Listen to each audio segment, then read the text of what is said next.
So yes we are live. Good evening everyone. Good evening Rajat, Meet, Himanshu, कैसे हो आप सब?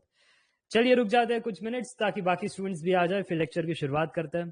Good evening Sumaya, Aditya, Ayan, Vinayak, Sunil Kumar. Okay everyone on time. सुबाचे 24th lecture हमारा चल रहा है ऑन एप्टीट्यूड कोर्स और आज हम देखने वाले हैं डेटा इंटरप्रिटेशन। बहुत सारे स्टूडेंट्स कहते हैं अरे सर जी ये डेटा इंटरप्रिटेशन है ना बड़ा खतरनाक मामला है ना, वो सर जी क्वेश्चन सॉल्व ही नहीं होते। पता नहीं सर जी ऐसा क्यों, क्वेश्चन सॉल्व ही नहीं होते है ना। ट्राई करता हूँ तो फंस जाता हूँ, 2 मिनट लग जाते हैं क्वेश्चन पढ़ने में, है ना। ऐसा लगता है कितनों को? तो आज की क्लास में देखेंगे कैसे आराम से मामला को निपटाया जा सकता है। कोई दिक्कत वाली बात नहीं, कोई समस्या वाली बात नहीं।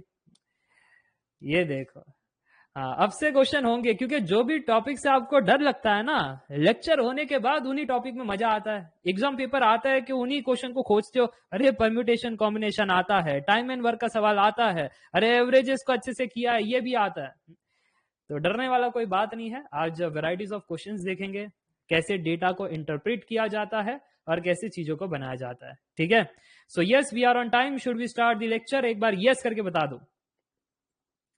यस, चलो तो लेक्चर की शुरुआत करते हैं। ये रहा आपका पहला प्रश्न आपकी स्क्रीन के सामने। मजा आ रहा है प्रश्न को देख करके? तो एक बार कमेंट करके बता देना। देखो कितना मस्त प्रश्न है। डेटा इंटरप्रिटेशन के सवाल लंबे लंबे ही होते हैं, इतने मस्त लंबे लंबे। सिविल 2020 में आया था, सिविल 2020 में आया था। तो यहां पर प्रश्न क्या है? The total expenditure of a family on different activities in a month is shown in the pie chart. The extra money spent on education as compared to the transport in percentage is. जैसे आप यहां पर देख सकते हो, health का 5% दिया है, ट्रांसपोर्ट का 10%, household item 15%, education 15%, leisure के लिए 10%, हाउस रेंट के लिए 20%, अदर्स 25%।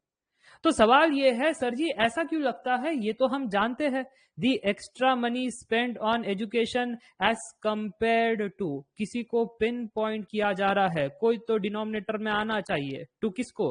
Transport in percentage. तो क्या यहाँ पर परसेंटेज चेंज का कॉन्सेप्ट पूछा जा रहा है? तो एक बार कमेंट करके बता देना यस। बाकी अलग अलग उत्तर आ रहे हैं, कोई 50 कह रहा है, कोई यहाँ पर 5 कह रहा है। Yes, okay let us see. The right answer is yes. काफी स्टूडेंट्स ने कहा है Bombay, that is the right answer. तो डेटा इंटरप्रिटेशन के कॉन्सेप्ट्स कुछ नए नहीं है, कॉन्सेप्ट वही है जो अब तक आपने पढ़े, रेशियो, एवरेजेस, परसेंटेजेस, बस यही है। ये जो कॉन्सेप्ट्स आपने पढ़े ना, उन्हीं पर सवाल है, बट पूछने के ढंग अलग है, पूछने के ढंग अलग है। जैसे यहां पर देखो, यहां पर क्या हो रहा है? अरे सर जी यहाँ पर है ना एक पाई चार्ट दिया और हमको समझ ही नहीं आ रहा है पाई चार्ट में अब कैसे आगे बढ़े। पाई चार्ट में सब डेटा को ऐड करो ना, तो यहां पर 100% आना चाहिए। क्या हो रहा है ऐसा? ऐड करके देखो, 5 + 10 + 15 + 15 + 10 + 20 + 25, क्या 100% आ रहा है? हाँ, ये हमेशा होता है, ये हमेशा होता है। तो मैं आपको बता देता हूं, कोई दिक्कत वाली बात नहीं। यहां पर आपको फाइंड करना था कि ये पाई चार्ट की मदद से the extra money spend on education as compare to the transport in percentage. तो मुझको समझ आ गया यहां पर परसेंटेज चेंज का कॉन्सेप्ट है, और परसेंटेज चेंज का फॉर्मूला कितना होता है? Final value minus initial value divide by initial value into 100। Correct? तो यहां पर अगर मैं ध्यान से देखूं, तो यहां पर मुझे कुछ कहा गया था, extra money spend on education as compare to transport. तो compare to transport, pin point transport को, तो ट्रांसपोर्ट की कहानी नीचे आनी चाहिए कि कितने पैसे आपने ट्रांसपोर्ट में खर्चा किया, ये नीचे आना चाहिए। ऊपर कौन आना चाहिए? सर ऊपर है ना वो एक्स्ट्रा मनी कह रहे हैं, एक्स्ट्रा मनी यानी ऐसा लग रहा है कुछ सब्ट्रैक्शन का खेल होगा, एजुकेशन माइनस ट्रांसपोर्ट, क्योंकि extra money spend on education as compare to transport है ना। तो यहां पर सब्ट्रैक्शन होगा, और वो सब्ट्रैक्शन में कैसे पॉजिटिव नेगेटिव वैल्यू आएगा वो पता नहीं, इसलिए मॉड लगाते हैं और कहेंगे एजुकेशन में जो पैसे खर्च किए जा रहे हैं माइनस ट्रांसपोर्टेशन में जो पैसे खर्च किए जा रहे हैं, उनकी कहानी न्यूमरेटर में लिखनी है। तो इधर से जितना मनी निकलेगा वो होगा आपका extra money spend on education as compare to the transport. क्या ये सभी को समझ में आ गया? और फिर ये है इंटू 100 और हमारा परसेंटेज। चलो, तो ये आपका हो गया। अब यहां पर समस्या क्या है, ट्रांसपोर्टेशन में कितने पैसे जा रहे हैं, एजुकेशन माइनस ट्रांसपोर्ट में कितने पैसे जा रहे हैं, इसका कोई अता पता नहीं। क्या इसका अता पता आपको पता है? नहीं। बट इसमें क्या दिया है, the total expenditure of a family on different activity in a month is shown in the pie chart. ये परसेंटेजेस में दिया है कि कैसे अगर कुछ पैसे एक्स रुपीज आया तो एक्स रुपीज कैसे परसेंटेजेस में बटा गया है वो बताया गया है कि 5% हमने हेल्थ को दिए, 10% ट्रांसपोर्ट को दिए, हाउस होल्ड को 15% दिए, ऐसे बताया जा रहा है। तो मुझे लगता है कि अब मुझे एक्स आइदर रुपीज कंसिडर करना पड़ेगा कि उनका टोटल एक्सपेंडिचर एक्स था, है ना? अरे हाँ कि ना? अरे एक्स कमाया तो एक्स खर्चा होगा ना। इधर दिखाया तो जा रहा है कि अगर मैं एक्स कमाऊंगा तो एक्स खर्चे की लिस्ट इतनी दे रखी है, 5%, 10%, 15, 10, 20, 25, ऐड करो तो 100%, जितना आया उतना पूरा का पूरा गया। आया भी एक्स, गया भी एक्स। अच्छा, तो आया भी एक्स, गया भी एक्स। सर कैलकुलेशन सिंप्लीफाई करने के लिए, क्योंकि आपका 100% है ना, मान लो उसने 100 रुपए कमाए। हाँ, जैसे सुनील कुमार कह रहे सर ये एक्स बेवफा है, एक्स को जाने दो ना, क्यों पिक्चर में ला रहे हो, बेफालतू का कैलकुलेशन थोड़ा सा भारी भरकम दिखेगा। 100 रुपीज मान लो ना। अब जब आपने मान लिया है कि उनकी अर्निंग्स जो थी इन अ मंथली बेसिस, अगर उनकी अर्निंग्स 100 रुपीज है तो मुझको बताना फिर एक्सपेंडिचर पर कितने खर्चे हुए, हेल्थ पर कितने खर्चे हुए, ट्रांसपोर्ट में कितने खर्चे हुए, हाउस होल्ड में कितने खर्चे हुए। सही तो सिंपल है, 5% of earnings, 5% of 100 is 5 rupees. Similarly 10% of 100 is 10 rupees. तो जितना परसेंट है उतने ही पैसे। हाँ, ये मस्त होता है। इसलिए मैं कहता हूं कि जब भी आपका पाई चार्ट का खेला हो ना, जब भी पाई चार्ट का खेला हो और अगर चीजें परसेंटेज में दे रखी हो तो कुछ नहीं, आप है ना, आपका ओरिजिनल जो कैपिटल है उसको 100 मान लेना, ताकि ये जो आपका पाई चार्ट है ना, अब वही वो क्वांटिटी में कन्वर्ट हो जाए, पैसों में कन्वर्ट हो जाए।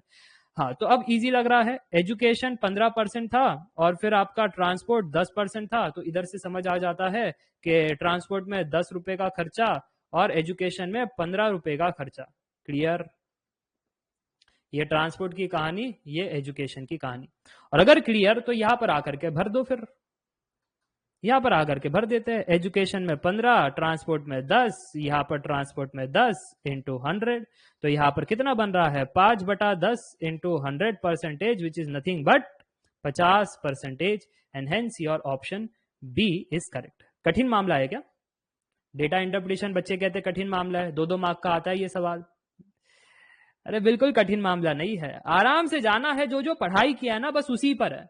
शांति से बैठ करके पहले समझना है कि हमें फाइंड क्या करना है, और फिर बाद में डेटा की मदद लेनी है to arrive at the answer. आप करते हो उल्टा, आप डेटा में ही उलझे रहते हो, सारा डेटा को ही समझना चाहते हो और ये समझना ही नहीं चाहते कि हमें फाइंड क्या करना है।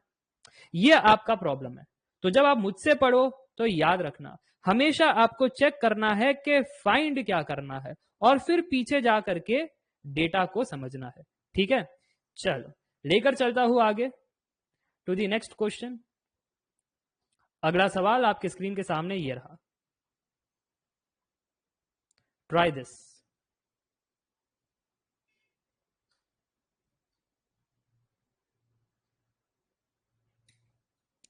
थोड़ा नहीं बहुत जूम कर लेता हूं ताकि आपको तकलीफ ना हो आंखों को। ठीक है, काफी जूम कर लिया हमने, हम भी देख ले, इधर दिखाई दे रहा है? हाँ दिखाई दे रहा है। ठीक है, दिखाई दे रहा है ना, कोई दिक्कत वाली बात नहीं। The 2 pie chart given below shows the data of total students and only girl registered in the different stream in a university. If the total number of students registered in the university is 5,000 and the total number of registered girls is 1,500, then the ratio of boys enrolled in arts to the girls enrolled in management is what? कैसे करोगे?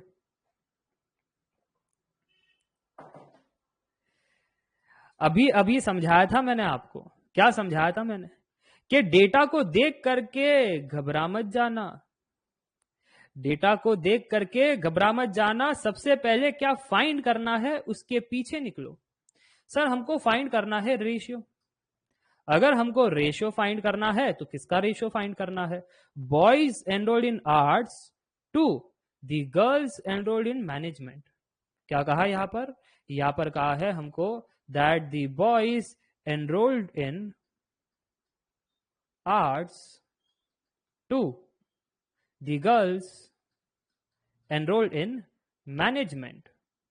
Okay, कैसे करोगे? क्या हमको यहां पर कहानी दी गई है?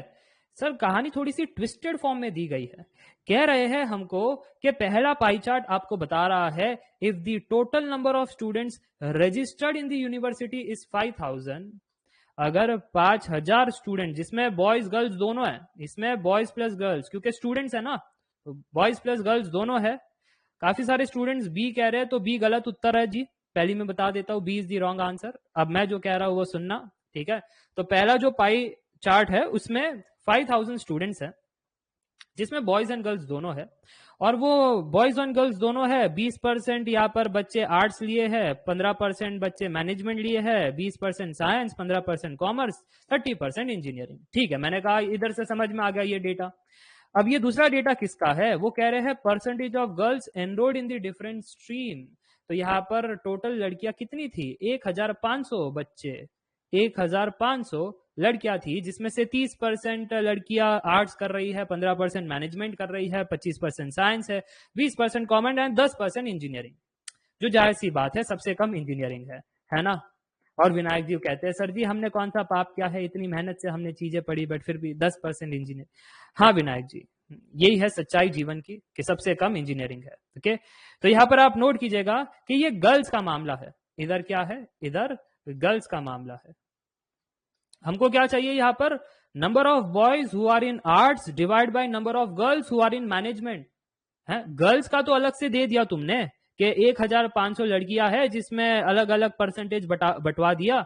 उधर से हम गर्ल्स की नॉलेज निकाल सकते हैं। बॉयज के लिए तुमने कुछ कहा ही नहीं, बॉयज के लिए तुमने कुछ कहा नहीं है, तो दिक्कत वाली बात हो गई। अब नोट कीजिएगा कि गर्ल्स का अगर पता है तो वो तो निकाल ले। हमेशा जो पता है ना पहले वो निकाल लो, ताकि क्वेश्चन में कॉन्फिडेंस आने लगे। अब करते भी वही हो कि अब ये बॉयज का पता नहीं, अब क्या करे, अब बैठे रहते उधर ही जड़ करके। ऐसा नहीं करना है, पहले जो पता है उसको निकालो, करते करते आगे बढ़ जाओगे। तो यहां पर जब मैंने देखा कि गर्ल्स मैनेजमेंट कितना है, तो मैंने यहां पर नोट किया कि मैनेजमेंट का जरा निकालना। ये 15% मैनेजमेंट में है, तो 1500 में से 15% लड़कियां मैनेजमेंट में है, तो कोई मुझको बता सकता है number of girls in management? 225। कैसे किया यहां पर 225? सर जी सिंपल था। 225 करने के लिए हमको कहना पड़ेगा it is just 15% of 1500 students. 15% लड़कियों ने ही हमारा मैनेजमेंट का कोर्स लिया है। अब बॉयज की बात कर लेते हैं। फिर बॉयज में क्या होगा? सर बॉयज में मामला है ना, डायरेक्ट नहीं दिया है, इनडायरेक्ट दिया है कि बॉयज प्लस गर्ल्स, और यहां पर सिर्फ गर्ल्स। तो ऐसा नहीं लगता सब्ट्रैक्शन कर लेंगे तो बॉयज की कहानी मिल जाएगी? Boys plus girls minus number of girls is equal to number of boys. Yes, तो अब यहां पर बॉयज की किसकी कहानी चाहिए? आर्ट्स की कहानी चाहिए। अब अगर आर्ट्स की कहानी चाहिए तो यहां पर ये रहा 20%। 5000 में से 20% लोग ऐसे हैं जिन्होंने आर्ट्स लिया है, और वो जो 20% लोग हैं उसमें बॉयज प्लस गर्ल्स दोनों आर्ट्स के कितने हैं वो बताया गया है। सिमिलरली 1500 में से 30% लड़कियों ने आर्ट्स लिया है। तो मुझे लगता है फर्स्ट पाई चार्ट से number of boys plus number of girls in arts, दूसरे में से number of girls in arts, दोनों को सब्ट्रैक्ट करोगे तो number of boys in arts निकल आ जाएगा। तो यहां पर आप नोट कीजिएगा, पहले वाले पाई चार्ट से मैं कह रहा हूं 20% ऑफ 5000 प्लस, हाँ प्लस नहीं माइनस करना है ताकि नंबर ऑफ बॉयज आ जाए, माइनस दूसरे वाले पाई चार्ट से कितनी लड़कियां आर्ट्स में थी? 30% ऑफ 1500। चलो, अगर ये कैलकुलेशन है तो अब आगे बढ़ते हैं। कोई समस्या वाली बात नहीं है, राइट? सिर्फ सुमाया वाली बात है, कोई समस्या नहीं है। तो यहां पर आप नोट कीजिएगा 20% of 5000 is 20/100 into 5000 minus 30/100 into 1500 divide by 15/100 into 1500। 100 ऊपर नीचे सबसे कैंसल, और फिर अंडे अंडे भी काट सकते हो। काटने के बाद आपको कितना मिला? यस सर जी, ऊपर हमको मिला 1000 माइनस 450 डिवाइड बाय नीचे कितना है? 15 इंटू 15 225। यस, तो फिर क्या मैं कह सकता हूं? तो फिर क्या मैं कह सकता हूं कि सर जी यहां पर 550 डिवाइड बाई 225 आ रहा है, जिसी को अगर आप सिंप्लीफाई करोगे तो 22:9 आंसर बन जाता है। कितना बनता है आंसर? आंसर बनता है 22:9। समझ में आया? मजा आया तो बोलो yes. This was your answer. दिखने में कठिन मामला लगता है ना? कैसे करूंगा स्टार्ट, कैसे करूंगा खत्म? 2-2 मार्क का सवाल है। डेटा इंटरप्रिटेशन हमेशा 2 मार्क का ही आएगा, क्योंकि दिखने में बड़ा होता है तो डिकोड करने में टाइम लगता है। हाँ, एक बार नैक समझ गए ना, देखो सॉल्यूशन कितना सिंपल होता है। इसलिए जब मैं सोल्यूशन एक्सप्लेन करता हूं ना, आपको लगता है बस इतना से बात था और हम एक इतना घुमा फिरा करके सोच रहे थे। क्योंकि जब मैं सोल्यूशन देखता हूं ना, मुझे फाइंड क्या करना है, पहले मैं अपने कंसेप्ट क्लियर रखता हूं कि कंसेप्ट मेरे क्या है। हाँ, परसेंटेज चेंज के कंसेप्ट क्लियर है, फिर रेशियो के कंसेप्ट क्लियर है, फिर उसके पीछे खोजना कैसे है वो प्रोसेस को मैं स्टार्ट कर देता हूं। ओके, तो ये तो अब तक शुरुआत हुई है, ये अब तक शुरुआत हुई है। हाँ सर, बट इजी लगता है बाद में, है ना? शुरुआत में तो कठिन ही लगता है। चलो कोई बात नहीं, लेकर चलता हूं आगे, थोड़ी सी और चर्चा करते हैं। करे चर्चा? अरे करे क्या चर्चा? कोई कह रहा है कौन सा गलत है? हाँ गलत ही है ना सूरज, आप अपना कैलकुलेशन बता रहे हो तो गलत हो। मेरा कैलकुलेशन सही है, पता है क्यों? क्योंकि मैंने पहले पाई चार्ट से 20% लोग लिए और दूसरे पाई चार्ट से 30% लोग लिए। आप क्या कर रहे हो? आप दोनों पाई चार्ट को मिक्स करते हुए दोनों में से 20% लोग ले रहे हो, तो तुम्हारा तो अलग ही है ना कैलकुलेशन, जो समझ के बाहर है। Okay, ऐसे करना है, इसलिए आराम आराम से जा रहा हूं। मैं जा सकता हूं तेजी से ऐसे घोड़े की तरह रफ्तार में, टक टक टक टक आगे, फिर आप कहोगे कुछ भी समझ में नहीं आ रहा है। डेटा प्रिटेशन चीज ही ऐसी है, जिसको वो धागा समझ में आ गया, ये टच किया, इधर से निकाला तो धागा खुल गया। जिसको समझ में आया वो जल्दी से करेगा, जिसको नहीं आया वो डेटा में घूमता ही रहेगा, घूमता ही रहेगा। कितनों के साथ एग्जाम में होता है तो जरूर से बताना। जब समझ में नहीं आता है कि वो धागा किधर अटका हुआ है, घूमते ही रहते हो डेटा के अंदर, चर्न करते रहते हो, करते रहते हो, और पता नहीं चलता कि 4 से 5 मिनट कब बीत गए। मजे वाली बात तो ये है, आप सोचते हो कि 2 से 3 मिनट दूंगा इस डेटा इंटरप्रिटेशन को, इससे ज्यादा नहीं दूंगा। 5 से 6 मिनट तो ऐसे पानी की तरह निकल जाते हैं। 2 मिनट तो क्वेश्चन पढ़ने को ही लगा लेते हो आप। ये सारी चीजें होती है एक्चुअल एग्जाम में, तो मैं बता रहा हूं, डरा नहीं रहा हूं, बता रहा हूं। और उसी को कैसे हम ट्रिक से, ट्रिक यानी सॉल्विंग ट्रिक, कैसे स्टार्ट करना है, कैसे आगे बढ़ना है। देखो अब ये कौन सा आ गया? अब तक तो पाई चार्ट की कहानी थी, अचानक से अब डेटा टाइप चेंज कर दिए। ये कौन सा है? ये बार ग्राफ है, ये बार ग्राफ है।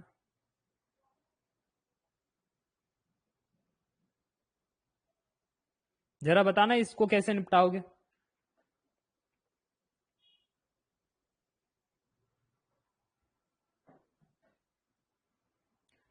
The total revenue of a company during 2014 से 2018 is shown in the bar graph. If the total expenditure of the company in each year is 500 million rupees, then the aggregate profit loss in percentage on the total expenditure of the company during 2014 से 2018 is, चार option दिया। Option A 16.67% profit, option B 20% नुकसान, option C 16.67% नुकसान, या फिर option D 20% profit. तो यहां पर किसी ने कहा है 20% का मुनाफा। अनमोल ने सबसे पहले उत्तर दिया है, सुवाच्य पुत्र सबसे पहले उत्तर आपने दिया है। ओके, बाकी लोग भी कह रहे हैं डी, बाकी लोग भी कह रहे हैं डी, तो मान ले कि D is the right answer. Yes, D is the right answer. कैसे सर जी 20% का मुनाफा? कुछ समझ नहीं आया? आपको समझना था यहां पर एग्रीगेट प्रॉफिट लॉस जो भी आपका हो रहा है इन परसेंटेज पूछ रहे थे on the total expenditure of the company during 2014 से 2018।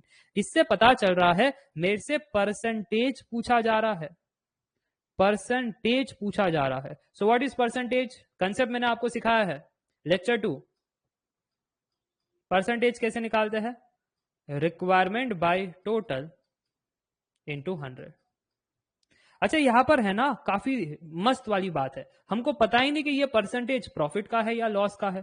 रिक्वायरमेंट बाय टोटल होता है ये समझ में आ गया, पर हमको समझ में कैसे आएगा कि कहानी प्रॉफिट की है या लॉस की है? वो समझने के लिए आपको बैलेंस शीट समझनी पड़ेगी कि कितने का बेचा और कितने का बनाया। So what was the total expenditure and what was the total revenue? Total expenditure sir ji यहां पर देखना, यहां पर है ना सर जी जो खर्चे लगे हैं ना, if the total expenditure of the company in each year is 500 million rupees, तो कितने साल काम काज हुआ है? 1 साल, 2 साल, 3 साल, 4 साल, 5 साल। 5 साल क्यों ले रहे हो? क्योंकि वो कह रहे हैं ड्यूरिंग 2014 से 2018 सारे के सारे साल का बता रहे हैं, हर साल $500 मिलियन का खर्चा है।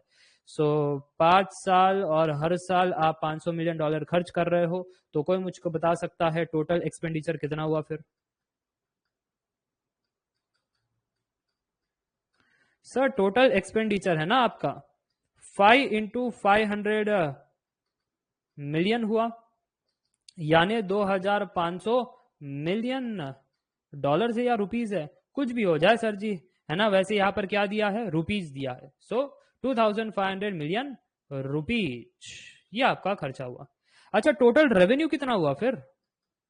टोटल रेवेन्यू, ताकि मुझे प्रॉफिट का अंदाजा आ जाए। What was the total revenue? Total revenue के लिए ये बार चार्ट दिया ना सर जी, ये देखो यहाँ पर रेवेन्यू इन मिलियन रुपीज, हाँ रेवेन्यू इन मिलियन रुपीज दिया है।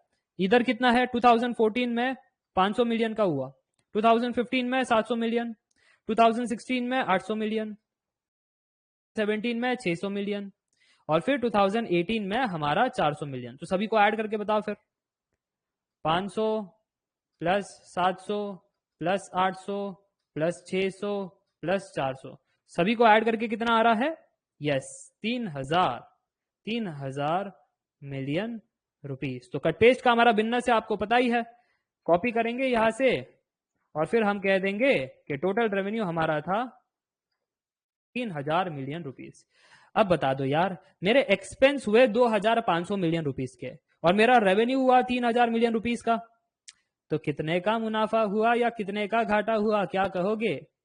कलेक्शन मेरा 3000, खर्चे मेरे 2500। सर सेविंग्स हो गई आपकी 5000 मिलियन की, 5000 मिलियन की ना, अरे नहीं 500 मिलियन की। सो यस उसी को हम कहेंगे profit.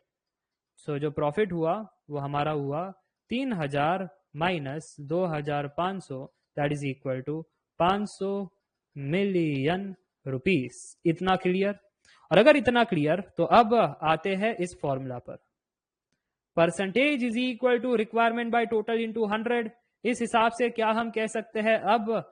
That my requirement was profit percentage, मैं निकाल रहा हूं प्रॉफिट परसेंटेज। मैं है ना नेक्स्ट इसमें फॉर्मूला लिख देता हूं ताकि आपको भी आसानी रहे नोट्स रिवाइज करते वक्त। सो परसेंटेज प्रॉफिट मैं निकाल रहा हूं। मेरा प्रॉफिट का रुपीस कितना था? प्रॉफिट का रुपीस सर जी आपका 500 मिलियन रुपीस था। मेरा टोटल क्या होगा? मेरा टोटल क्या होगा? मेरा टोटल सर जी टोटल रेवेन्यू होगा ना, या टोटल एक्सपेंडिचर होगा? तो उन्होंने बताया है on the total expenditure of the company, on the total expenditure of the company, यानी 2500 मिलियन रुपीस, यानी यहां पर 2500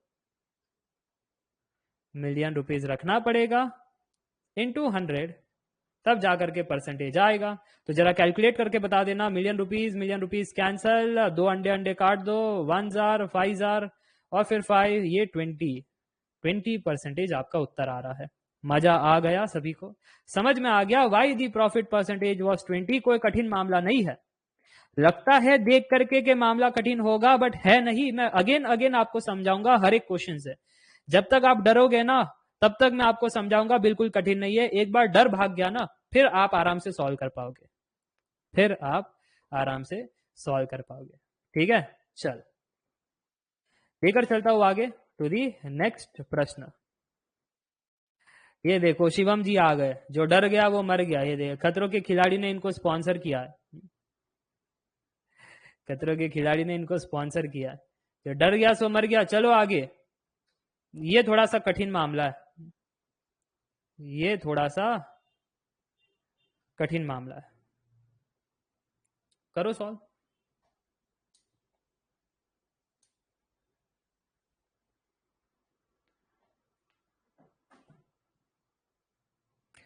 The following figure shows the data of students enrolled in 5 years 2014 to 2018 for two schools P and Q. During this period, the ratio of the average number of students enrolled in school P to the average of difference of the number of students enrolled in school P and Q is. और है ना, थोड़ा सा खेल लेते हैं words के साथ, है ना, इतना ही मजा आ रहा है इनको. Average of difference of number of students enrolled in schools P and Q. खेल लेते और थोड़ा सा, बच्चों का किधर इनको कुछ ध्यान है, हम पर क्या गुजर रही है सर जी. खेलते रहो, यही तो खेला है इधर. तो ज्यादा भी कठिन सवाल नहीं आते, बस वर्ड्स के साथ खेला जाता है तो आप थोड़ा सा उदास हो जाते हो. उदास होना नहीं आपको.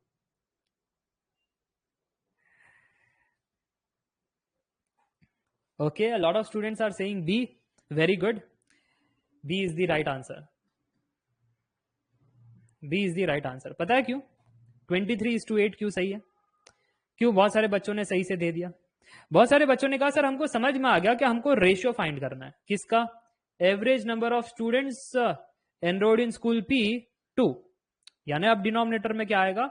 Average number of difference of number of students enrolled in school P and Q. तो मैंने क्या किया मालूम है सर जी? मैंने सबसे पहले न्यूमरेटर फाइंड किया, average number of students enrolled in school P. मैंने सबसे पहले ये फाइंड किया. मैंने कहा ठीक है यार, आगे बढ़ो.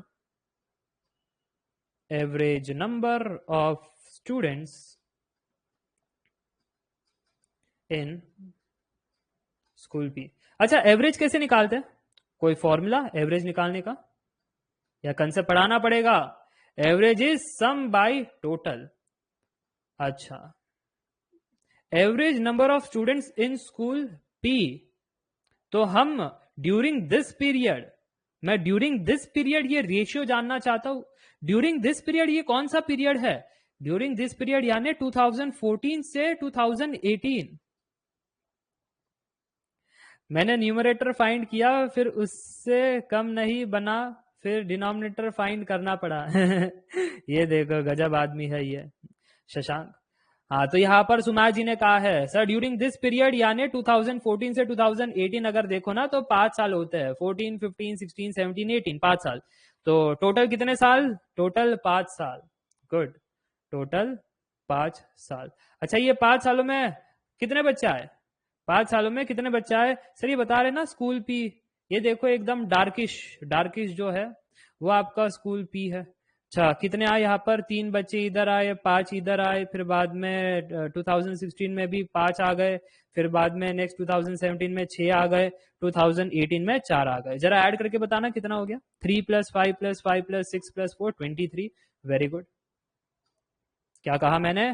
3 + 5 + 5 + 6 + 4. ये हो गया 23/5. इतना तो सिंपल था, इतना सब लोग कर गए. Average is sum by total. Total 5 साल, और उस 5 सालों में कितने बच्चे आए? इतने बच्चे आए. गुड, इतना समझ में आ गया. अब है ना ये सर जी दूसरा वाला थोड़ा सा कठिन मामला था, इधर ही तो हम फंस गए. दूसरा वाला था average of difference of number of students enrolled in school P and Q. Difference कह रहे थे, difference of number of students enrolled in school P and Q. तो ये देखो ये P में है ना 2014 में 4 बालक आए थे, 15 में 7 बालक आए थे, और 16 में तो बहुत बालक आ गए 8, 17 में 7 ही आ गए, और 18 में कितने आए? 5. तो अगर मैं आपसे पूछूं कि पहले साल का डिफरेंस कितना हुआ, फिर कलर चेंज कर लेता हूं. मतलब ऐसे जाना है, ऑफ है ना, average of difference of number of students enrolled in P and Q. मैंने कहा number of students P and Q का निकाल दिया.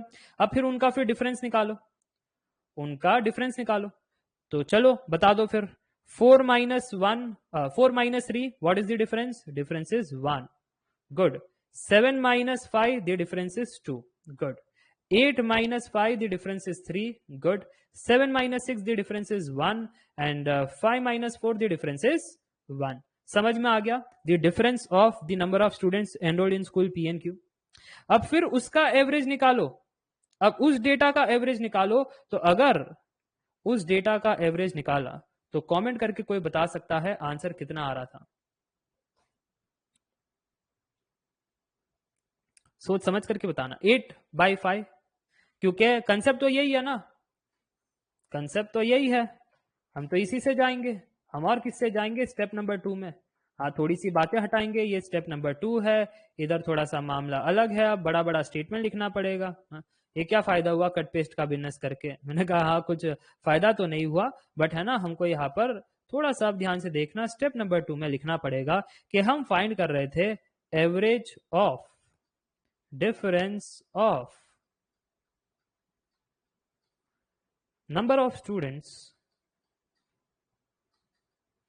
enrolled in P and Q schools।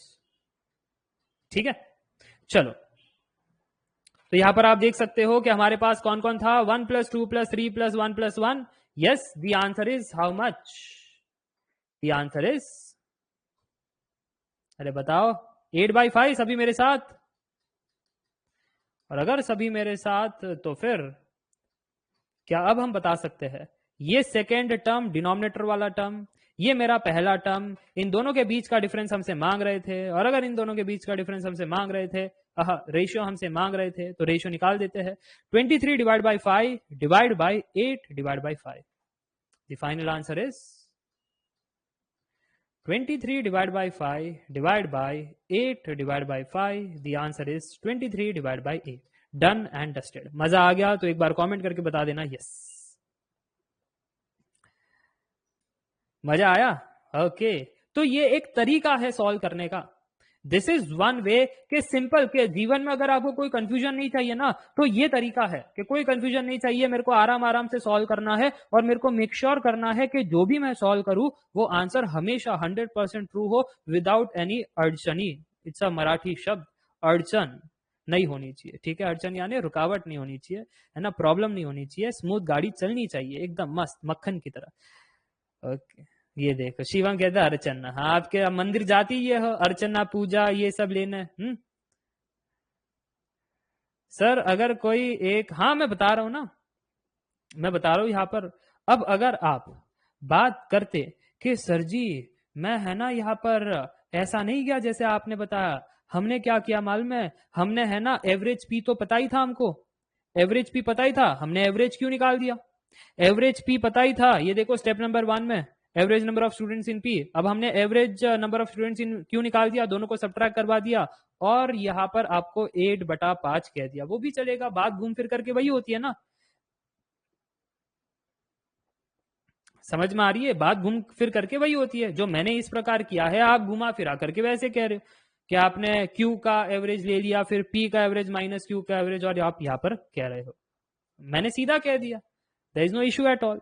Okay, मैंने कह दिया, मैंने डिफरेंस ही कर दिया, क्योंकि डिनोमिनेटर तो सेम ही है ना, एवरेज में 5 तो डिनोमिनेटर सेम ही है, और जब आप ऊपर का न्यूमरेटर डिफरेंस करोगे तो मैंने भी तो न्यूमरेटर का डिफरेंस ही किया है। मैंने भी तो न्यूमरेटर का डिफरेंस किया है, तो कैलकुलेट करके देख लेना, दोनों स्टेप साइड बाय साइड लिख करके देख लेना, समझ में आ जाएगा मैं क्या बात कर रहा हूं। ओके, चलो आगे बढ़े। अब चलो आगे बढ़ते हैं और नेक्स्ट क्वेश्चन को जानने की कोशिश करते हैं। मजा आ रहा है डेटा इंटरप्रिटेशन में? वो तो नहीं ना जो ख्याल लेकर आए थे कि आज तो एकदम से सबकी हालत टाइट होगी? किसी की हालत टाइट नहीं होगी। ये लो, हालत टाइट करने के लिए मैं बैठा ही हुआ। ऐसे लंबे लंबे सवाल है कि स्लाइड में फिट ना हो रहे सर जी। इतना लंबा तो हमारा पेट नहीं है जितने लंबे आपके सवाल होते हैं। चलो, दिखाई दे रहा अब?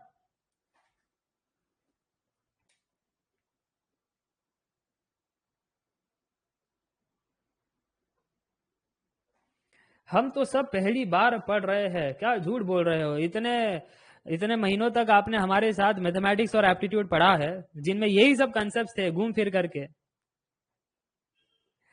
सर कुछ नेक पेन के लिए बताइए, बताइए। मैं हमेशा कहता हूँ आपको स्लीप प्रॉपर लेना है, मेडिटेशन करना है, योगा करना है। जिम नहीं जा पा रहे हो, योगा करो या फिर रनिंग करो, कुछ तो फिजिकल हार्डवर्क करो, क्योंकि पूरा पूरा समय बैठ करके निकालोगे तो ये स्वाभाविक है, खा पी करके अगर बैठोगे डाइजेशन होगा नहीं।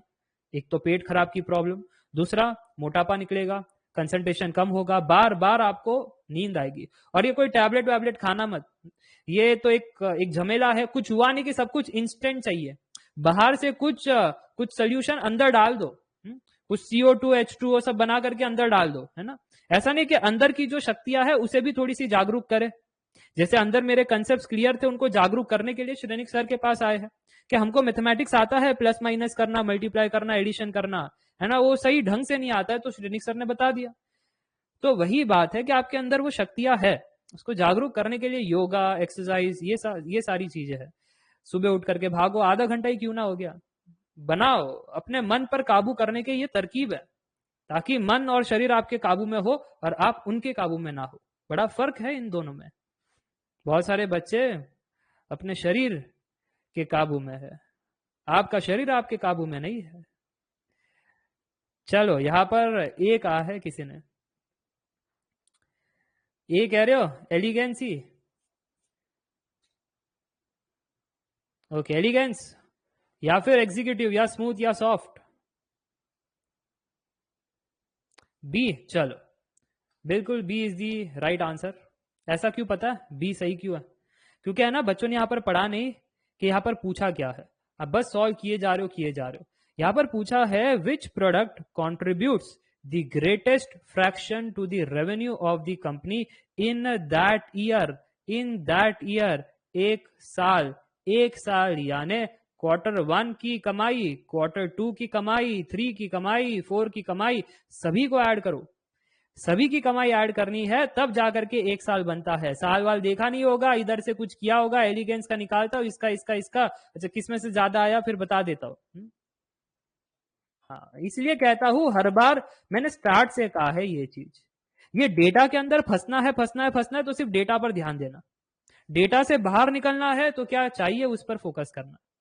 विच product contributes to the greatest fraction to the revenue of the company in that year, तो एक साल यानी सभी क्वार्टर्स के। यहाँ पर जो टेबल में दिया क्या है, वैसे टेबल में दिया है a shaving set company sells 4 different type of razors, elegance, smooth, soft and executive. और यहाँ पर एलिगेंस सेल होता है 48 रुपीज, अच्छा एक उसका 48 का है, फिर स्मूथ का 63 का है, सॉफ्ट का 78 का है, एग्जीक्यूटिव वाले 173 पर पीस। वाह, the table below shows the number of each razor sold. अच्छा, नंबर ऑफ रेजर्स की कहानी दी है, मैं कहा ठीक है यार, नंबर ऑफ रेजर्स की कहानी दी है ना, नंबर निकाल दूंगा टोटल, और फिर इधर एक रेजर की कीमत पता ही है हर एक के लिए, मल्टीप्लाई करवा दूंगा तो टोटल पैसे निकल आ जाएंगे। क्या सभी को ये बात समझ में आ गई? तो एक बार कमेंट करके बता देना यस। ओके, समझ में आ गया। तो फिर अब करना क्या है यहाँ पर, अब करना है कि सर जी ये एलिगेंस लीजिए और एलिगेंस का बताइए कितना इसने धंधा ला कर दिया। एलिगेंस ने जो धंधा ला कर दिया है, देखो कोई धंधा छोटा नहीं होता, शाहरुख खान आ जाएंगे। तो बेचो, रेजर भी बेचो, क्योंकि जिलेट बेच बेच करके बड़ी कंपनी बनी है ना, और डॉलर शेव इतनी बड़ी बन गई कि हिंदुस्तान यूनिलीवर ने खरीद लिया डॉलर शेव को। ओके, तो यहाँ पर नोट कीजिएगा एलिगेंस। धंधे से बड़ा कोई धर्म नहीं होता, ये देखो।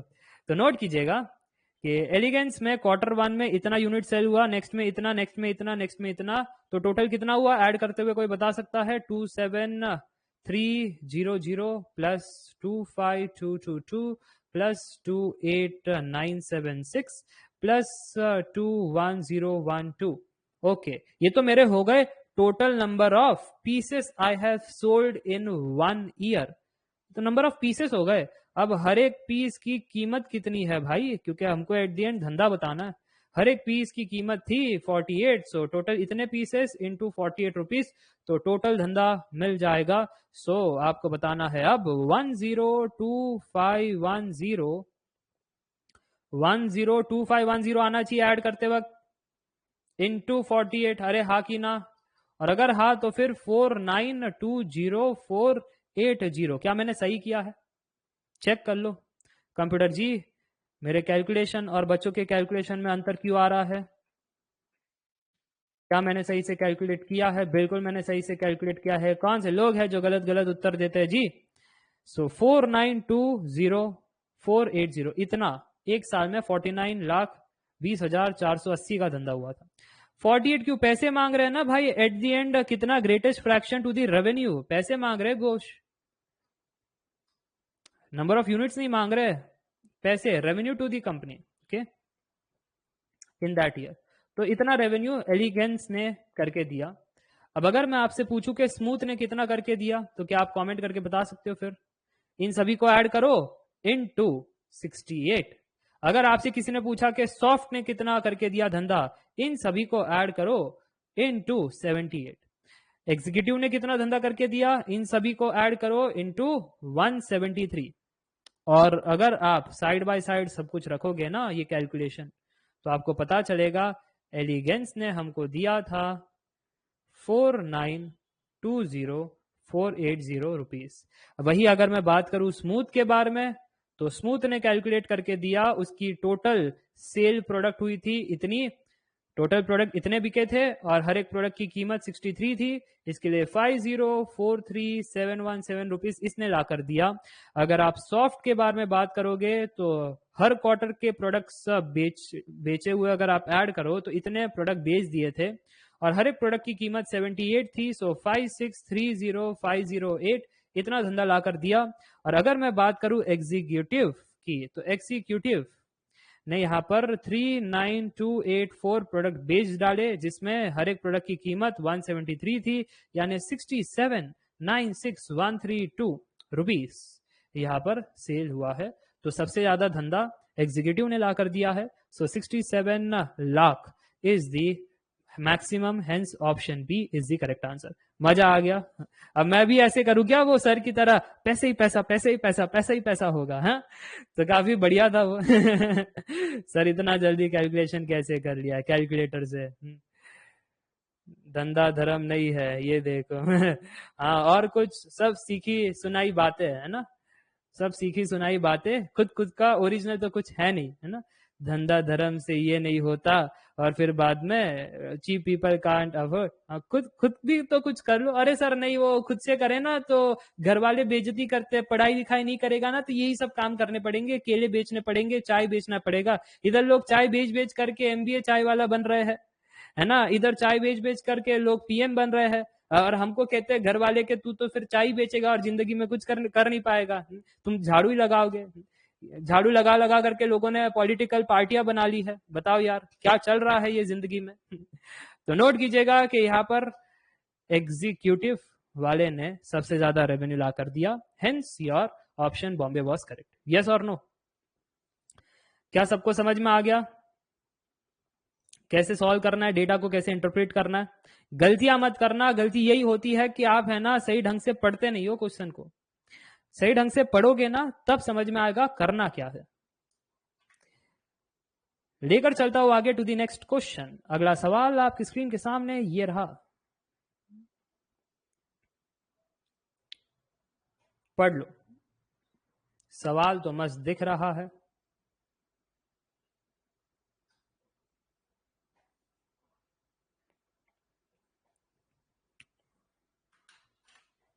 ये सवाल को लगते हैं, हाँ 3 मिनट तो लगते ही है, मानो या मत मानो। बाकी क्वेश्चन से आपको समय चुराना होता है। ऐसे सवालों को सॉल्व करने के लिए 2 मिनट एक्सपेक्ट मत करना एग्जाम में 2 मिनट में बन जाएगा। हाँ, बट कुछ क्वेश्चन होंगे जो कुछ सेकंड्स में बन जाते हैं। उधर से टाइम चुराओ और इन क्वेश्चंस पर टाइम प्रोवाइड करो। इसी को कहते हैं टाइम मैनेजमेंट, और यही बड़ा इंपॉर्टेंट होता है। गेट एग्जामिनर आपका नॉलेज नहीं, बट नॉलेज के साथ साथ आपकी डायनामिक सिचुएशन हैंडलिंग कैपेबिलिटी भी चेक करना चाहते हैं, क्योंकि आगे जाकर के आप पीएससी ऑफिसर बनोगे, आगे जाकर के आप एमई एमटेक करके आप बड़े बड़े पोजीशंस पे रहोगे। और अगर आपको सब्जेक्ट नॉलेज के अलावा बाकी अगर आपके पास कैपेबिलिटी नहीं है, फिर कैसे चलेगा बड़ी बड़ी कंपनियों का? कैसे वो बड़े बड़े प्रॉब्लम्स को, डायनामिक प्रॉब्लम्स होते हैं, कभी जल जाता है सर्किट बोर्ड, कभी मशीन खराब हो जाती है, कभी कोई प्लेयर उधर गड़बड़ कर देता है, कहीं डेटा लीक हो जाता है, कहीं कुछ हो जाता है, हैंडल कैसे करोगे? Hence they also check all this capability. और इसलिए कभी कभी मार्क्स टू ऑल वाले क्वेश्चन भी रख देते हैं, कभी कभी जानबूझ करके ऐसे कर देते हैं। क्या आप अटके रहोगे उस प्रॉब्लम में, या आप उसको इग्नोर करते हुए आगे बढ़ोगे? कोई कोई इगोइस्ट होते हैं, छोड़ते ही नहीं। बात पकड़ ली मतलब पकड़ ली, छोड़े कैसे? जब तक तोड़ेंगे नहीं, छोड़ेंगे नहीं। मांझी बन जाते बीच में। जब बनना नहीं होता है बन जाता है, जब बनना होता है तब कहते हैं अरे सर मोटिवेशन दे दो। आपकी मोटिवेशनल वीडियो नहीं आ रहे आजकल यूट्यूब पर? अच्छा, ये लाइन ग्राफ की सवाल आपसे नहीं हो पा रहे हैं, is it so?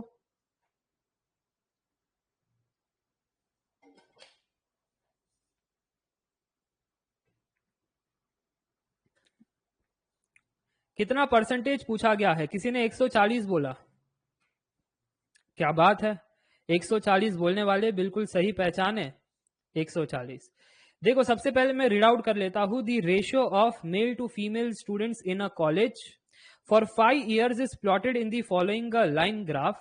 If the number of female students doubled in 2009, by what percent did the number of male students increase in 2009? एक मिनट, ऐसा नहीं लग रहा है percentage number of male student increase in 2009? Percentage change पूछ रहे हैं, पहले तो ये बता दो, फिर बाकी की बातें बाद में। अगर इधर से समझ में आ गया परसेंटेज चेंज पूछ रहे हैं या परसेंटेज नंबर ऑफ मेल्स कितने इंक्रीज हुए हैं ये पूछ रहे हैं, so final value of male minus initial value of male upon initial value of male into 100, ऐसे करूंगा तो आंसर आ जाएगा। अब सवाल यह है कि ना मुझे इनिशियल वैल्यू पता ना मुझको फाइनल वैल्यू पता, अब कैसे आगे बढ़े? मैंने कहा ये देखो ना, ये कुछ ग्राफ दिया है, इससे कुछ डिकोड तो करो। Ratio of male to female students यहाँ पर बताया गया है और ये कौन से साल में कितना है वो बताया गया है। मैंने कहा ठीक है यार, अब और इससे क्या किया जाए? अब तुमने कुछ डेटा वेटा दिया है क्या? डेटा कह रहे हैं the ratio of male to female students. हाँ देखो, एक तो वो कह रहे हैं इंक्रीज इन 2009, तो फाइनली मैं 2009 पर आया, ये मेरा फाइनल होना चाहिए। अरे हाँ कि ना, ये मेरा फाइनल 2008 वाला मेरा इनिशियल, ये मेरा इनिशियल।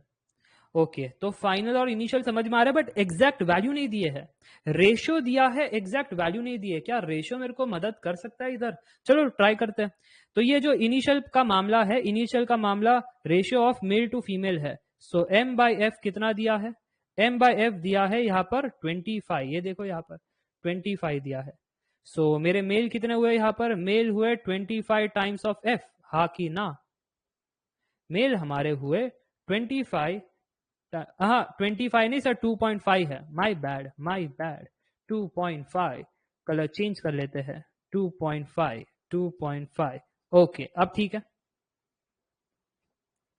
अब अगर ठीक है तो फिर ध्यान से सुनना कि अब उन्होंने कहा है the ratio of male to female in a college for 5 years is plotted in the graph, ये समझ में आ गया। If the number of female students doubled in 2009, doubled in 2009, एक मिनट, जब इस वाले फाइनल पॉइंट पर आप देखो तो कुछ न्यू काउंट है मेल का, कुछ न्यू काउंट है फीमेल का, उनका रेशियो देखो तो 3 आ रहा है।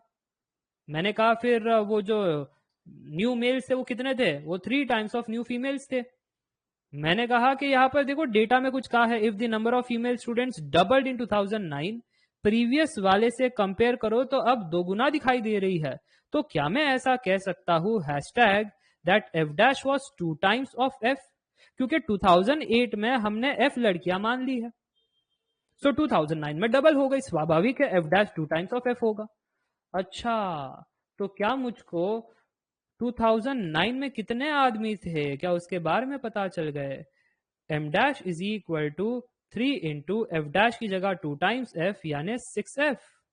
m डैश हमारा 6f, m हमारा 2.5f, तो क्या काम बन जाएगा? तो एक बार कमेंट करके बता देना यस,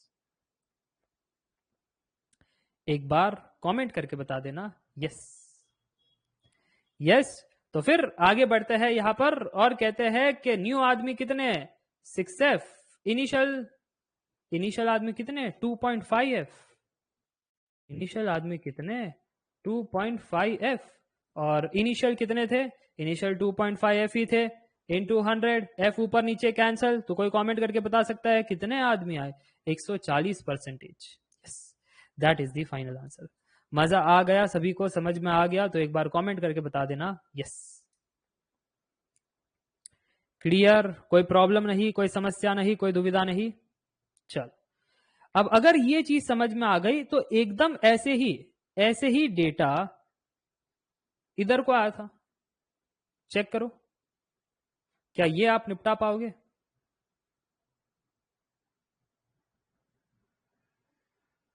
आराम से जा रहा हूं, आराम से जा रहा हूं, कोई घाई नहीं है, कोई जल्दबाजी नहीं है, आराम से पढ़ो। क्या फाइंड करना है इधर? सुमाया ने कहा है सी, इतना जल्दी निकाल दिए। What is the ratio of male students in 2012 to male students in 2011? Ratio दिया है, एग्जैक्ट वैल्यूज नहीं दिए। सी कह रहे सभी लोग, मान ले सी, फिर मान लेगा सी। चलो तो मान लेते हैं फिर that C is the right answer. तो ध्यान से नोट कीजिएगा कि यहां पर ratio of male student in 2012 से 2011 मांगा गया है। 2011 तो हम कहेंगे हमको वैल्यू तो नहीं पता, हमको ये फ्रैक्शन के मदद से ही निपटाना पड़ेगा क्योंकि ये रेशियो की बातें की गई है। तो 2011 की कहानी ये रही जिसमें हमको मेल टू फीमेल का रेशियो दिखाई दे रहा है कितना, 1। तो मैंने कहा male is equal to 1 times of female, ये बातें पता चल रही है। फिर मैंने कहा 2012 में आपने नोट किया, 2012 में भी मैं कुछ कह सकता हूं। 2012 में जो हमारा m dash by f dash है, क्योंकि न्यू मेल का काउंट न्यू फीमेल का count m dash by f dash, यहां पर हमको दिखाई दे रहा है 1.5। तो यहां पर हमारा m डैश जो है वो 1.5 f डैश है। बट देखो यार, उन्होंने कुछ कहा है इधर, क्या कहा है इधर? तो सामान्य बात कही है, बट इंपॉर्टेंट बात ये कही है, the number of female student in 2011 and 2012 is equal। तो जितनी पहले लड़कियां थी उतनी बाद में लड़कियां है, सो f dash is nothing but f के बराबर। If that is the case तो क्या मैं कह सकता हूं अब कि यहां पर 2012 में ये रही कहानी और 2011 में ये रही कहानी। और अगर सबको समझ में आ गया तो 1.5 f डिवाइड बाय f कितना होता है जी, 1.5, यानी रेशो कितना आया, 1.5:1 का। मजा आ गया, समझ में आ गया तो बोलो यस। इजी था ना लाइन ग्राफ? तो लाइन ग्राफ भी आसान है, और अगर आप टेबल के बारे में बात करो, डेटा इंटरप्रेट करना, वो भी आसान है। अगर आप कहो बार ग्राफ तो वो भी आसान मामला है, और अगर आप बात करो पाई चार्ट वो भी आसान मामला है। बात इतनी सी है कि जितने हमने पढ़े हैं रेशियो, एवरेजेस, परसेंटेज चेंज, है ना, ये सारी चीजें घूम फिर करके वापस आ रही है। अरे आ रही है ना? सर जी कुछ अच्छे और कुछ नए सवाल हो जाए जिसमें दिमाग चकरा जाए, कुछ ऐसे सवाल कि हम फंस जाए, फंसने के बाद फिर उधर से निकलने का कुछ मौका मिले, कुछ सीखने का मौका मिले, कुछ समझने का मौका मिले, कुछ मजे लेने का मौका मिले। मजे तो मैं लूंगा, आप कैसे लोगे? आप फ्रस्ट्रेट हो जाओगे। सोचो इस सवाल को कैसे सॉल्व करोगे। The table below has question-wise data on the performance of students in an examination. The marks for each question are also listed. There is no negative or partial marking in the examination. और हमारे पास फिर है 1, 2, 3, फिर marks है 2, 3, 2, और फिर answer correctly 21, 15, 23 respectively, answered wrongly 17, 27, 18, not attempted 6, 2, 3. What is the average marks obtained by the class in the examination?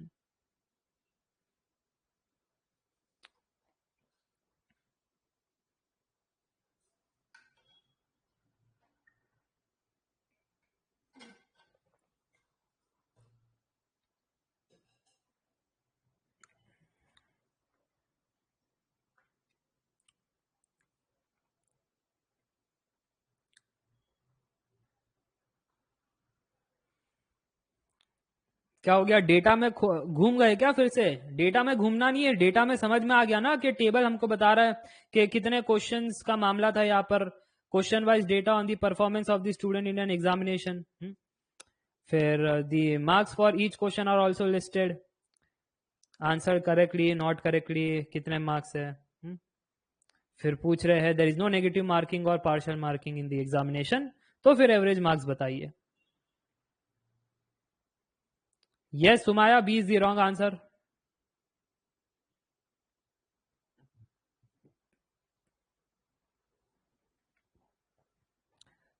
Okay, तो बहुत सारे स्टूडेंट्स कह रहे हैं C. Are you sure C? If you are sure C then C is the right answer. A भी गलत answer है, ए भी गलत आंसर है।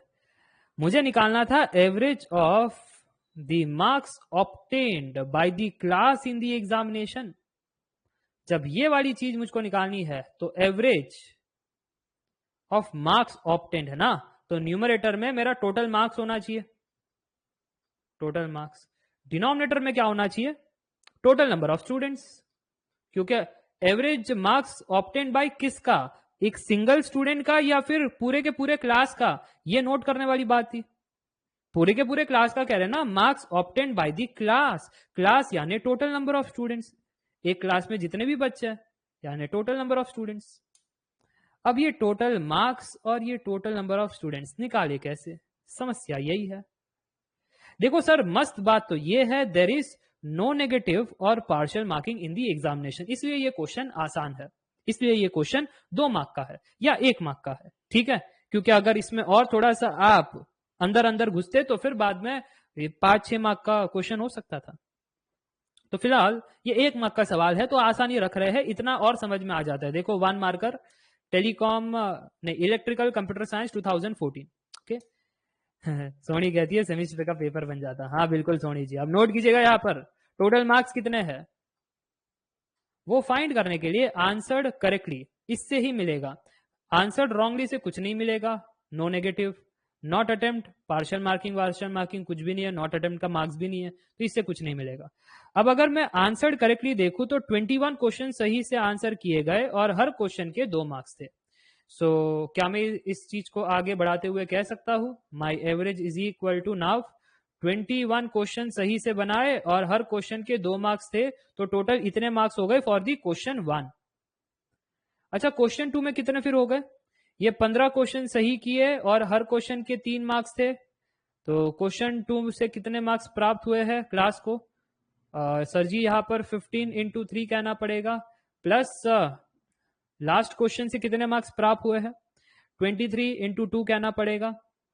तो यहां पर अब 23 इंटू 2 में डायरेक्टली कह रहा हूं, यहां पर 46 डिवाइड बाय, आगे बढ़े क्योंकि आगे मैं नहीं बढ़ने वाला, आगे आगे आप बताओगे कितने बच्चे थे, सवाल तो वही था ना मेन, कितने बच्चे थे। Anyone in the comment section, कोई जिगरबाज आदमी जो बता सकता है 44 ये कैसे निकाला आपने, क्वेश्चन में तो कहीं गिवन नहीं था 44 बच्चे हैं, और ना ही इस टेबल से कुछ पता चल रहा है कितने बच्चे हैं।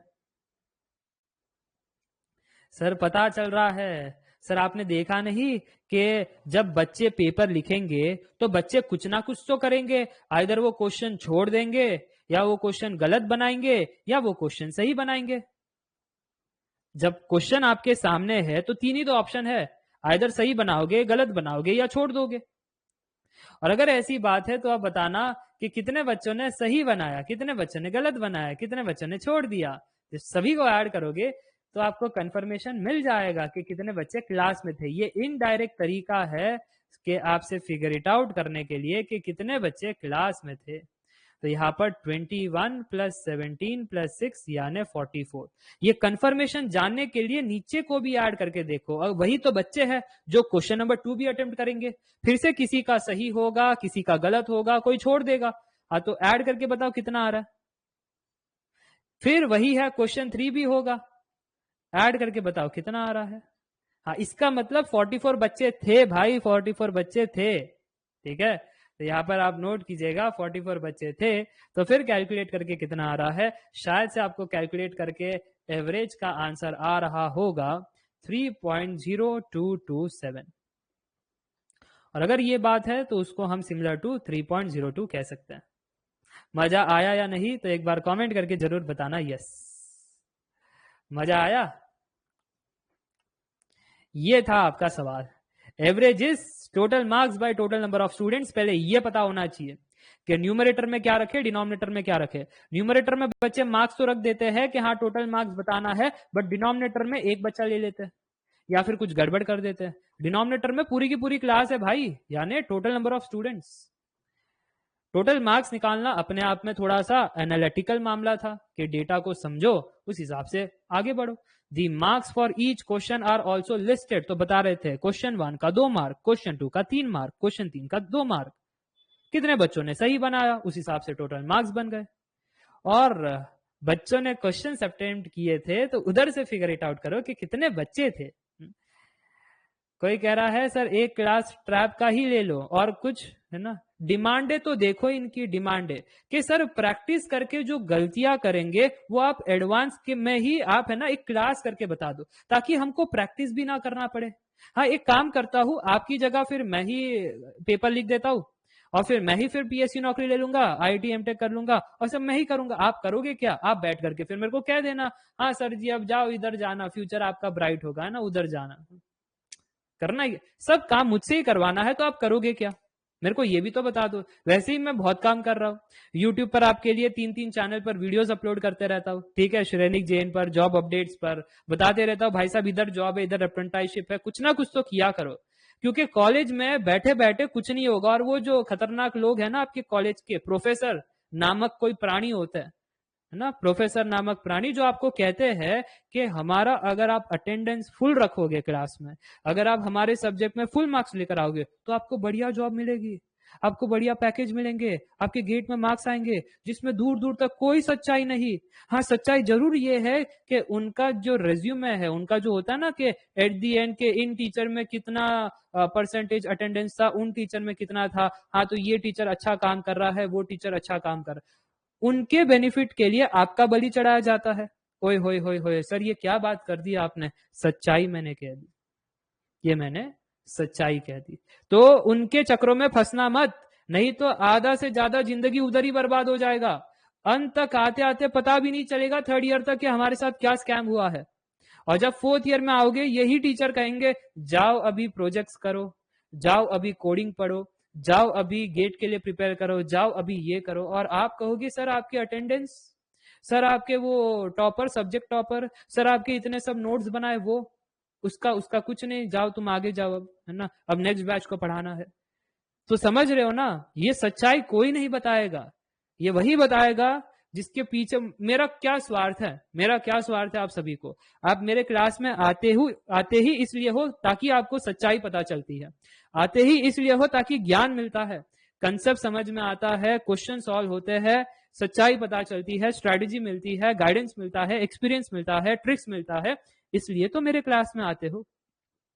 नहीं तो मेरा क्या उसमें स्वार्थ है? आप समझ रहे हो? ये चीज आपके कॉलेज के प्रोफेसर के साथ नहीं है। कॉलेज के प्रोफेसर के साथ आपको मजबूरन बातें करनी पड़ती है, उनके हाथ में मार्क्स है, उनके हाथ में प्रोजेक्ट है, उनके हाथ में अटेंडेंस है। तो मैं बता रहा हूं इनसे बचकर रहना, ठीक है, इनसे बचकर रहना, बार बार कह रहा हूं, ठीक है, नहीं तो इसका जो परिणाम है आप ही भोगोगे। और भोगना नहीं है, इसको तो भुगतना होता है, सुख को भोगा जाता है, दुख दुख तो भुगतना पड़ता है भाई। तो देख लेना, सच्चाई मैंने बता दी, और अपने जूनियर्स को भी ये सच्चाई शेयर कर देना, ताकि कोई बच्चा फंसे ना इसमें, ठीक है। चलो,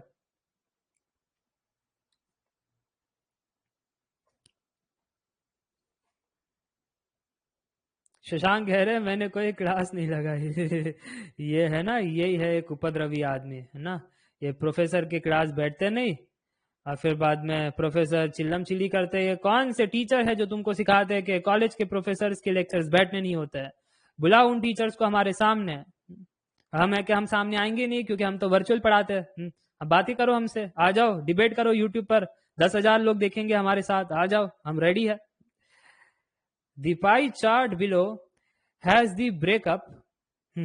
वो ब्रेकअप नहीं है, पाई चार्ट का ब्रेकअप है। अच्छा, पाई चार्ट की कहानी दिखाई तो दे रही है ना, या दिखाई नहीं दे रही है? मैकेनिकल के 10% दिखाई दे रहे हैं ना, मैं देख लेता हूँ यार मोबाइल में। हाँ हाँ सर जी दिखाई दे रहे हैं, मैकेनिकल 10, सिविल 30%, कंप्यूटर साइंस 40, एकदम दिख रहा है मस्त। हाँ, तो फिर बता दो answer. The pi chart below has the breakup of the number of students from different department in an engineering college for the year 2012. The proportion of male to female students in each department is 5:4. There are 40 males in electrical engineering. What is the difference between the number of female students in the civil department and the female students in the mechanical department? कुछ बच्चे कहेंगे sir infinite difference या may be negligible difference है ही नहीं, civil में भी लड़कियां नहीं है, मैकेनिकल में भी नहीं है। सर पर्सनल एक्सपीरियंस है, डेटा बेटा छोड़ दो, बिल्कुल से छोड़ दो। वैसे डेटा ये सच ही कह रहा है कि 40% इधर, ये देखो 40%, 30 इधर, 20, 10, सच ही कह रहा है डेटा तो वैसे। बट वो है ना बात कर रहा है दी नंबर ऑफ स्टूडेंट्स का, और आप हो के आप बात कर रहे हो कि लड़कियों का यहाँ पर ब्रेकअप दिया है। नंबर ऑफ स्टूडेंट्स का ब्रेकअप दिया है जिसमें लड़के लड़कियां दोनों है। तो कोई मुझको बता सकता है व्हाट इज द आंसर?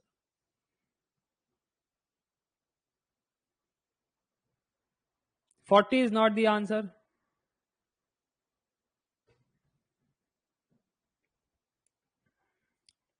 ये आसान मामला नहीं है। 1 घंटा हो चुका है हमको डीआई करके। आपको क्या लगा बार बार आसान सवाल पूछूंगा क्या? बिल्कुल नहीं। ये देखो 20/60। हाँ लेकर आओ, जिनके हाथ पे टूटे हुए हैं ऐसे बच्चे कह रही है 2/6 1/3 बच्चा लेकर आओ ना, जिसका सिर्फ सर है बाकी शरीर नहीं है, या शरीर है और सर नहीं है, ये 1:3। 40 इज रॉन्ग आंसर। अनमोल ने सही कहा है, 32 इज द राइट आंसर। क्या बात है अनमोल, बहुत खूब, बहुत शाबाश। क्यों? क्योंकि आपने एकदम सटीक तरीके से सॉल्व किया है, एकदम सटीक तरीके से। देखो यहां पर what is the difference between the number of female students in civil department and the female students in the mechanical department. अब मेरा होल इंटेंशन ये हुआ कि मैं वो नंबर ऑफ स्टूडेंट्स खोजूं यार, सिविल में कितनी लड़कियां हैं, मैकेनिकल में कितनी। अब वो खोजने के लिए मैं करूं तो करूं क्या?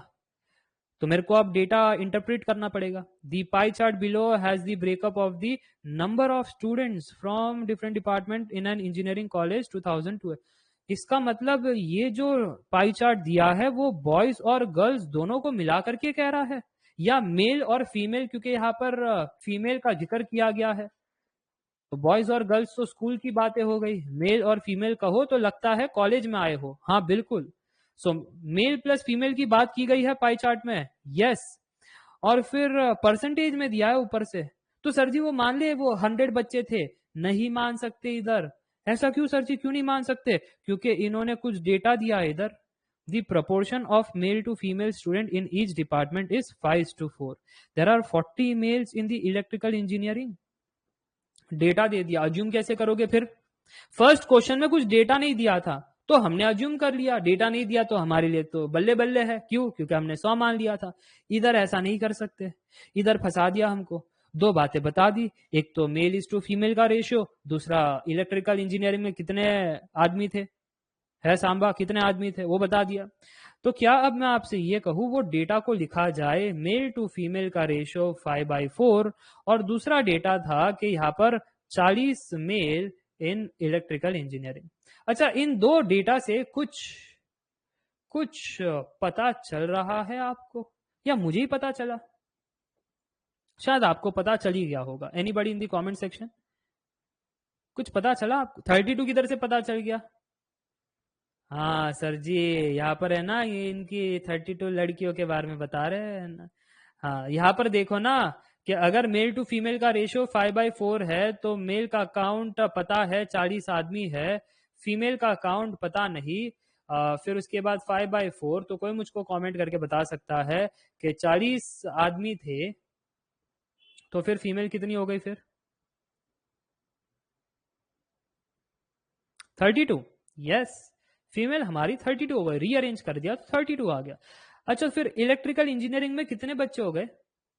सर जी इलेक्ट्रिकल इंजीनियरिंग में 40 आदमी और 32 औरतें। औरतें? हाँ आदमी है तो औरतें भी होगी, नहीं। 40 देवता और 32 देवी जी। देवता देवी, ओके। तो यहाँ पर कितने हो गए बच्चे? तो सर जी यहाँ पर इलेक्ट्रिकल में आपके जो बच्चे हैं मेल प्लस फीमेल वो हमको दिखाई दे रहे हैं 40 + 32, यानी हमारे पास 72 है। एक मिनट, बट इलेक्ट्रिकल इंजीनियरिंग में यहाँ पर मेल फीमेल का जो टोटल हिसाब है, टोटल जितने भी इंजीनियरिंग के बच्चे हैं मेल प्लस फीमेल, उनमें से 20% लोगों ने ही इलेक्ट्रिकल इंजीनियरिंग लिया है। तो फिर वो टोटल बच्चे कितने हो गए कॉलेज में? टोटल बच्चे कितने हो गए कॉलेज में? 360 इंजीनियर्स हो गए क्या आज? ये कैसे पता लगा कि 360 इंजीनियर्स हो गए? ये तो मेरे को समझ नहीं आया। सर वो आपने सिखाया था ना कुछ ऐसे, कुछ सिखाया था ना कि अगर 20% इलेक्ट्रिकल इंजीनियर है तो टोटल इंजीनियर्स में से 20% इलेक्ट्रिकल इंजीनियर है। हाँ 20% of total engineers is electrical engineer, बच्चा पार्टी है ना, इलेक्ट्रिकल इंजीनियरिंग स्टूडेंट्स।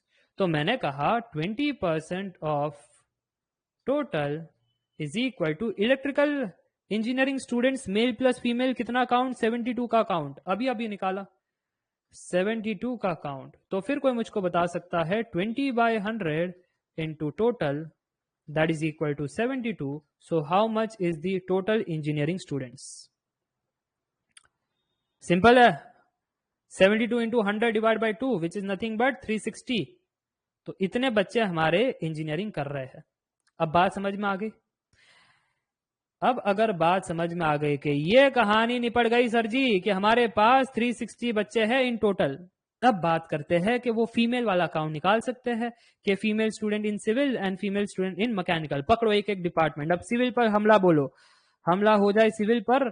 30% बच्चे सिविल इंजीनियरिंग से है, 360 में से 30% सिविल इंजीनियरिंग से है। तो कोई मुझको बता सकता है सिविल में कितने बच्चे थे? फिर सिविल इंजीनियरिंग में 30% of total is civil engineering students. Therefore, civil engineering students is equal to 30/100 into total हमारा 360। आंसर निकल करके आ रहा है 108। इतने बच्चे थे सिविल के। अब इन बच्चों में से मेल प्लस फीमेल दोनों है, हमको तो चाहिए था फीमेल का काउंट। अरे एक मिनट सर जी, ये सिविल स्टूडेंट्स का समझ में तो आ गया, बट आपको पता है ना कि मेल बाय फीमेल पूरे के पूरे पाई चार्ट में वो total ratio same to same है, 5/4। ये कैसे पता चला? ये देखो यहाँ पर कहा है male to female student in each department in 5:4। तो ऐसा नहीं लगता है आपने एक कंसेप्ट सिखाया था लेक्चर 1 में, ratio as a part of total? याद आया? कुछ याद आया कि अगर मेरे पास रेशियो है और अगर मेरे पास टोटल है और कोई मुझसे स्पेसिफिक वैल्यू पूछ रहे हैं, तो मैंने आपको एक ट्रिक दिया था। और जिनको ट्रिक से नहीं जाना, 2 बच्चे हैं जो कहते हैं सर जी मेल का काउंट पता नहीं, तो लेट अस से 5K, फीमेल का काउंट पता नहीं, सो लेट अस से 5K। So 5K plus 4K is 108। K की वैल्यू निकालेंगे फिर फीमेल को बताएंगे। कितने बच्चे ऐसे जा रहे थे? तो बेसिक मैंने कंसेप्ट दिया था कि ऐसे जा सकते हो, और जो ऐसे जा रहे थे बहुत बढ़िया है। जो ऐसे नहीं जा रहे थे, जिन्होंने मेरा वो डेरिवेशन सुना है, वो क्या कहेंगे? अगर फीमेल का काउंट निकालना है तो फीमेल के सामने वाला player divide by 5 + 4 into total male plus female 108। तो जरा कैलकुलेट करके बता देना कि आंसर कितना आ रहा है। 48। ये हमारी सिविल की चंडिया, सिविल की फीमेल स्टूडेंट्स, ठीक है, female students of civil department. तो क्या अब आगे बढ़े? अब यहां पर बात करें मैकेनिकल डिपार्टमेंट की। मैकेनिकल डिपार्टमेंट की मैडम जी, ओके, तो मैकेनिकल डिपार्टमेंट की मैडम जी कितनी है? मैकेनिकल डिपार्टमेंट की मैडम जी, विनायक जी कहेंगे 0। क्यों? विनायक जी कहते हैं सर जी जब मैकेनिकल डिपार्टमेंट में हम होते हैं ना, तो सिर्फ और सिर्फ 100% अटेंडेंस होता है उन्हीं लेक्चरों में जिन लेक्चरों में फीमेल मैडम जी पढ़ाती है। अरे वाह, ये भी एक अलग डेटा साइंस है, पता नहीं क्यों है, बट ये ट्रू है, हमने हमारे कॉलेज में देखा है, ठीक है, इसलिए हम बता रहे हैं। और ऐसे कोई भेदभाव कंप्यूटर साइंस वाले फैकल्टी के साथ नहीं होता, क्योंकि उनमें तो मेजॉरिटी फीमेल ही होती है फैकल्टी, ठीक है, और एक हाथ 2 मेल भी हो जाए, है ना। और मैकेनिकल में उल्टा होता है ना, इलेक्ट्रिकल में उल्टा होता है, ये सब होता है ना? और ये सब कहा बताए घर वालों को कि क्यों हम कॉलेज जाते हैं, कहाँ हम बैठते हैं, है ना। ऐसे तो तुम पाए जाते हो कैंटीन में, या फिर गार्डन हाउस में, या मैगी हाउस में, या कॉफी हाउस में, पता नहीं कौन से हाउस, अपना हाउस छोड़ करके पूरा हाउस में रहते हो, और फिर ये उल्टे सीधे काम करते रहते हो कॉलेज में। ये देखो सारे हंस रहे, क्यों? सारे यही काम कर रहे हैं कॉलेज में। चलो, तो मैकेनिकल के बारे में बात करें यहाँ पर, तो हमको पता चल रहा है कि मैकेनिकल में सिर्फ 10% ऑफ टोटल मैकेनिकल स्टूडेंट्स थे। और अगर ये बात है, सो 10/100 इंटू टोटल हमारा 360, तो कोई मुझको बता सकता है मैकेनिकल स्टूडेंट्स कितने साबित हुए? फिर मैकेनिकल स्टूडेंट्स कितने साबित हुए? 36। बस इतने ही है, बॉयज प्लस गर्ल्स मिला करके। हाँ इतना ही है।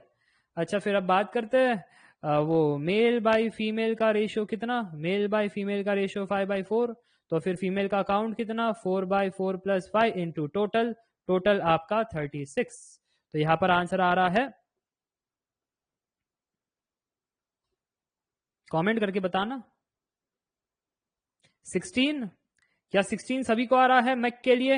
एक बार सभी लोग, क्या 16 मैक की कहानी? यस। तो मैकेनिकल में 16 लड़कियां और आपका यहां पर सिविल में 48। तो फिर डिफरेंस तो आप बता ही सकते हो, डिफरेंस पूछ रहे थे। देखो यहां पर डिफरेंस पूछ रहे थे, difference between the civil and the mech एडिच। The answer is 32। Yes, 48 - 16, the answer is 32। मजा आया तो बोलो यस। मजा आया सर? 20% इलेक्ट्रिक इंजीनियर दिया है, हाँ। तो फिर उसका क्या, आपने 20% टोटल इंजीनियर्स क्यों लिया? 20% इलेक्ट्रिकल इंजीनियर किसका दिया है? ये पाई चार्ट आपका total number of students from different department in an engineering college, total number of engineer students, उसमें से 20% इलेक्ट्रिकल इंजीनियर है। So 20% of total engineers are electrical students.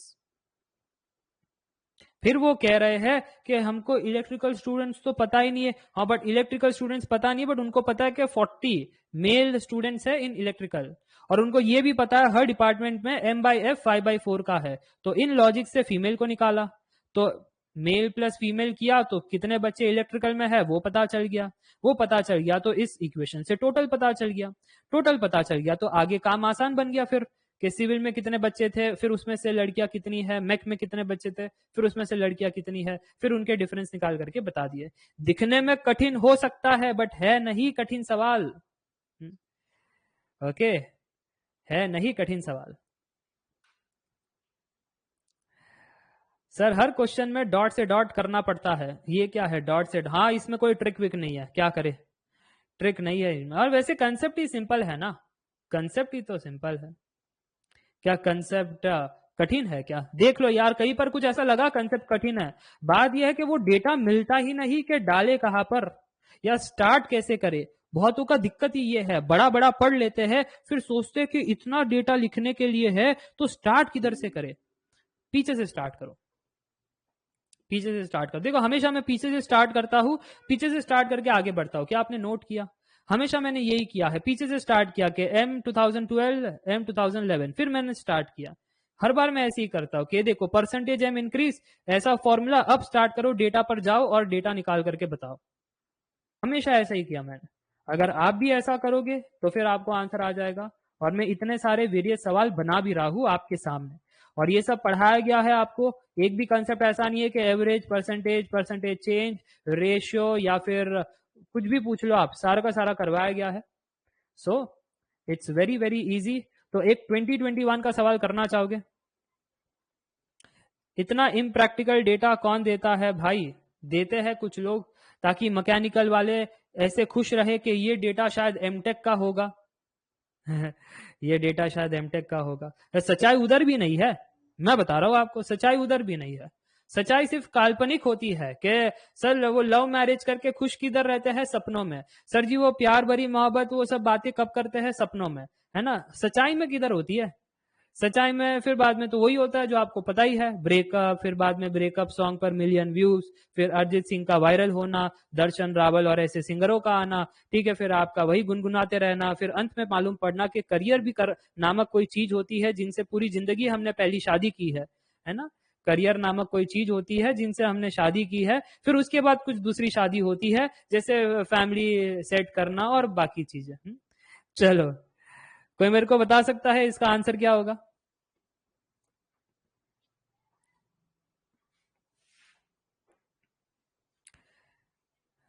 Sir ये कठिन मामला पूछ लिया ना आपने एकदम से, तो खत्म ही नहीं हो रहा है question. The distribution of employees at the rank of executives across the different companies C1 C2 C3 C4 C5 C6 is presented in the chart given below. below the ratio of executive with a management degree to those without a management degree in each of this company is provided in the table below. Okay एक chart है, एक table है, दोनों का अलग significance है. The total number of executives across all the company is 10,000. The total number of management degree holder among the executive in the companies C2 and C5 together is.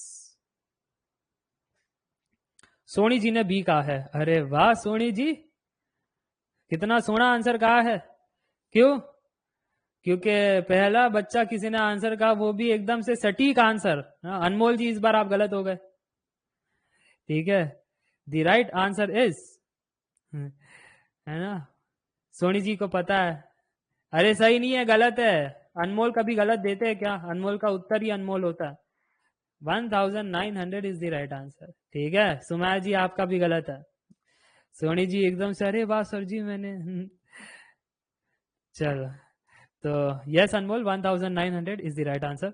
अनमोल का लगता है एप्टीट्यूड बड़ा strong है. जब जब ये उत्तर देते हैं सही उत्तर देते हैं. मैं चेक कर रहा हूं यहाँ पर. चलो, सभी का आया.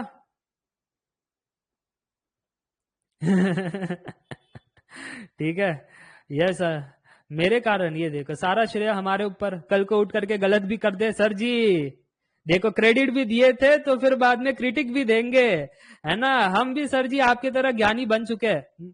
क्रेडिट भी आपको देंगे, फिर बाद में गलत हो गया तो क्रिटिक भी आपको देंगे. सर आप ही के कारण, आप ही के बच्चे. चलो, yes D is the right answer. सभी को आया तो एक बार कमेंट करके बताना यस. यहाँ पर पूछा जा रहा है दी total number of management degree holder among the executive in the company C2 and C5 together is. कैसे निकाले? अब ये जो पाई चार्ट है ये क्या बता रहा है? ये बता रहा है कि आपके पास रैंक ऑफ एग्जीक्यूटिव्स. सर ये ट्रू है, पता नहीं आप कैसे चीजों को सिंपल एंड इजी बना देते हैं. अब मैं इतना नहीं ले सकता. देखो डायबिटीज हो जाती है, हमको क्रिटिक पसंद है. आज तक अगर मैंने कुछ बेहतरीन काम किया ना, वो हमारे हेटर्स की वजह से हुआ है. मैं कहता हूँ मुझे हेटर्स बहुत पसंद है. इट्स लाइक हाँ, it's like petrol in the fire. जब पेट्रोल इन दी फायर होता है तो आग बुझती है या बढ़ जाती है?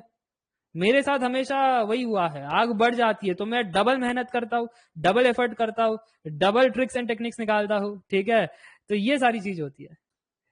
ओके, तो अगर आपके साथ भी ऐसा होता है तो बढ़िया है. नहीं होता है ना, तो फिर आप सक्सेसफुल हो जाओगे, इसकी प्रोबेबिलिटी थोड़ी कम है. Always make sure that you make your friends hater group. और जो अच्छे लोग होते हैं उनके साथ अच्छा व्यवहार करो. उनको हेट मत किया करो. आपके साथ जो अच्छे लोग होते हैं ना, अच्छा व्यवहार किया करो. ठीक है, चलो. सर आपको अच्छा आदत डाल लेनी चाहिए. अरे नहीं नहीं नहीं, अच्छा आदत बिल्कुल डालने की जरूरत नहीं है. क्यों? क्योंकि घर बैठ करके किसी के सिक्स पैक एब्स नहीं आई है. पेन ले करके ही शरीर बनता है, पेन ले करके ही पढ़ाई होती है, पेन ले करके ही अच्छे काम होते हैं, और पेन ले करके ही वो कुकुन जो है वो बाहर निकलता है और बटरफ्लाई होता है. ये जिंदगी का स्वभाव है, हम क्या कर सकते हैं. जिंदगी का स्वभाव है यार, है ना. वो जिराफ माँ जैसी वो जिराफ पैदा हो जाता है, वो लाते मारने लग जाती है उसे. मैं भी आश्चर्यचकित, ये कर क्या रहा है. मैंने देखा है ज्योग्राफिक इसमें, लाते मारती होते हैं. तुझको भागना पड़ेगा, नहीं तो वो शेर खा जाएंगे तुझे. यही है स्वभाव के. So pain is good, it gives you the motivation to move forward. चलो आगे बढ़ते हैं और यहाँ पर इस क्वेश्चन को निपटाते हैं. सबसे पहले हमको दिखाई दे रहा है rank of executive across the different companies. तो ये मामला है. बट एक सेकंड, उन्होंने कुछ ये भी कहा था ना, दी total number of executive across the companies is 10,000.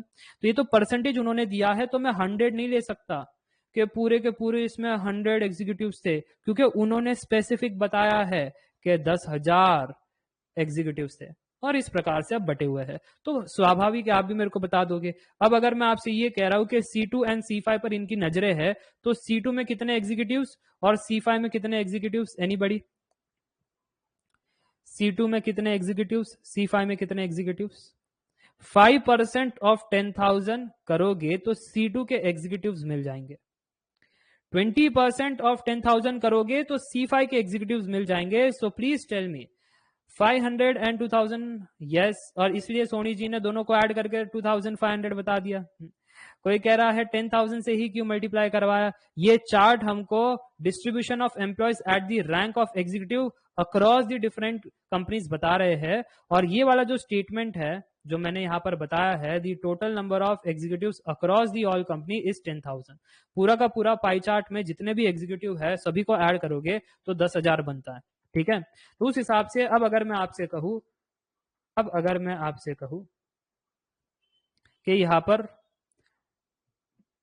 C2 में कितने एग्जीक्यूटिव्स थे, तो आपने कहा 5% of total executives which is 5/100 into 10,000 which is 500। yes। फिर C5 में कितने एग्जीक्यूटिव्स थे, तो ये आपने बता दिया कि सर जी वो परसेंटेज उन्होंने दिया है, C5 में कितना दिया है, 20% ना। हाँ 20% दिया है sir ji, 20% of total executive which is 10,000। So 20/100 into 10,000, तो यहां पर आंसर आ रहा है 2,000। तो सोनी जी ने क्या कर दिया में एकदम सटीक तरीके से, C2 और C5 में कितने एग्जीक्यूटिव थे सर जी, 2,500 थे, हो गया ऑप्शन बी 2021 का सवाल। इतना इजी होगा ना, नहीं। तो ये टेबल क्यों दिया, हाँ सर ये तो मैंने दिमाग ही नहीं लगाया कि ये टेबल ही क्यों दिया है, ये शायद दिया होगा ऐसे, उनको फ्री स्पेस बची थी, फ्री इंक होगी, दिया होगा सर जी। हमें क्या, हमें बहुत कुछ है इससे, उम्मीदें लगा करके हम बैठे हैं। ठीक है, क्यों, क्योंकि यहाँ पर दी total number of management degree holders among the executive पूछ रहे हैं। ये जो एग्जीक्यूटिव आपने निकाले हैं ना, इसमें कुछ एग्जीक्यूटिव मैनेजमेंट डिग्री वाले हैं, कुछ नहीं है, इसमें भी मैनेजमेंट वाले हैं, कोई नहीं है। तो इसलिए उन्होंने ये टेबल दिया है और ये टेबल से समझाना चाहते हैं वो जो नई है वाली जो कहानी है ना, वो देखो इधर एकदम मस्त तरीके से बताई है, the ratio of executives with a management degree to those without a management degree in each of this company is provided in the table. अब समझ में आ रही है बातें, the ratio of executives with management to those without management degree is provided in the table. तो अब अगर मैं C2 की कहानी देखूं, मैं हाईलाइट कर लेता हूं, वो 1:4 था, और C5 की कहानी देखूं तो वो 9:1 था। न्यूमरेटर में मैनेजमेंट है, डिनोमिनेटर में विदाउट मैनेजमेंट है, और हमको रिक्वायरमेंट में क्या चाहिए कि मैनेजमेंट होना चाहिए, विदाउट मैनेजमेंट वाले नहीं चाहिए, क्वालिफाइड चाहिए कि मैनेजमेंट डिग्री भी हो उनके पास, कि ऐसे प्लेयर्स हमको चाहिए। तो क्या अब हम आगे बढ़ सकते हैं, तो एक बार कमेंट करके बता देना यस। पॉइंट नंबर 2, जब हमने देखा C2 का टेबल, जब हमने देखा C2 का टेबल, तो हमको दिखाई पड़ा कि वो जो रेशियो था सर जी वो 1:4 था, जो बताना चाहता है executive with management divide by executive without management, executive with management divide by executive without management. मैंने कहा ठीक है यार, एट दी एंड मुझको विथ मैनेजमेंट वाली निकालना है, तो ये तो मेरे को रेशो दिया गया है। अरे अगर रेशो दिया गया है और मुझको मालूम है टोटल कितने प्लेयर्स है, एक सेकेंड, ये कंसेप्ट तो कुछ अभी पड़ा है कि मुझको टोटल कितने प्लेयर्स है C2 में वो पता है, और फिर वो executive M by executive WM का रेशियो दे रहे हैं, तो क्या मैं कह सकता हूं executive managers in C2 is equal to इसके सामने वाला टर्म डिवाइड बाय इन दोनों का addition into total number of players in C2 which were 500। तो फिर आंसर कितना आ रहा है, 500/5। द आंसर इज 100 लोग थे जिनके पास एग्जीक्यूटिव एंड मैनेजमेंट की डिग्री थी। ये C2 की कहानी है। अब वैसे ही हम C5 की कहानी के बारे में बता सकते हैं। C5 की कहानी में यहां पर रेशियो दिया गया है 9:1, और अगर मैं आपसे कहूं अब anybody executive managers in C5 is how much, देखो सर जी वो है ना आपका एग्जीक्यूटिव मैनेजर ऊपर होता है, एग्जीक्यूटिव विदाउट मैनेजर नीचे होता है। एग्जीक्यूटिव मैनेजर ऊपर होता है, सो 9 बटा दोनों का addition 9 + 1 into total players in C5। कितने लोग हैं C5 में, C5 में इन टोटल एग्जीक्यूटिव 2000 है, सो इन टोटल एग्जीक्यूटिव 2000 है। तो अब जरा बताना कि आंसर कितना निकल करके आ रहा है, 1800।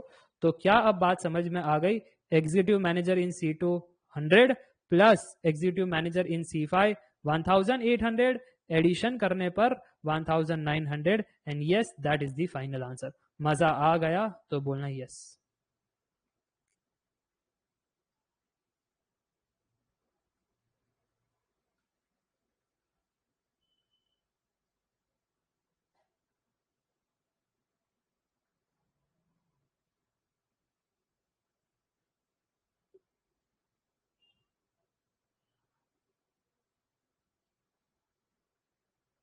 चलो, अंडरस्टूड।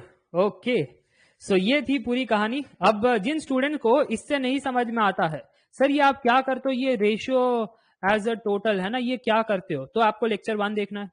और अगर वैसे नहीं करना आपको, जो जैसे मैं करता हूँ, आपको नहीं समझ में आता है ये, तो आपको कुछ नहीं, आपको है ना ये एग्जीक्यूटिव का जो रिलेशनशिप है ना, ये A by B, so A by B is equal to 1/4, but A की वैल्यू 1 नहीं, बी की वैल्यू 4 नहीं, सो ए की वैल्यू के, बी की value 4k, so k plus 4k is equal to 500। So k की वैल्यू निकालो। जैसी k की वैल्यू निकाल दोगे तो फिर a is our executive with management degree and that was k, और जो भी k होगा वो आपका 100 निकल आ जाएगा। तो ऐसे कर सकते हो, तो इससे आपका अंडरस्टैंडिंग इजी होगा। बट जिसका अंडरस्टैंडिंग इजी है, क्योंकि इतना सारा आगे बढ़ गए हैं, रिवीजन कर लिया है आपने, कंसेप्ट समझ लिया है, टेस्ट दे दिया है, तो मुझे तो पता है कि इतना तो आपको आता ही है, और आता है तो इतना फास्ट कर सकते हो, इतना मैं एक्सपेक्ट करता हूँ। बट अगर इसी में कोई रिपीटिशन कह रहा फिर, तो फिर आपको वो बेसिक कंसेप्ट करने पड़ेंगे। Okay, so did you enjoy the today's class everyone in the comment section? मजा आया?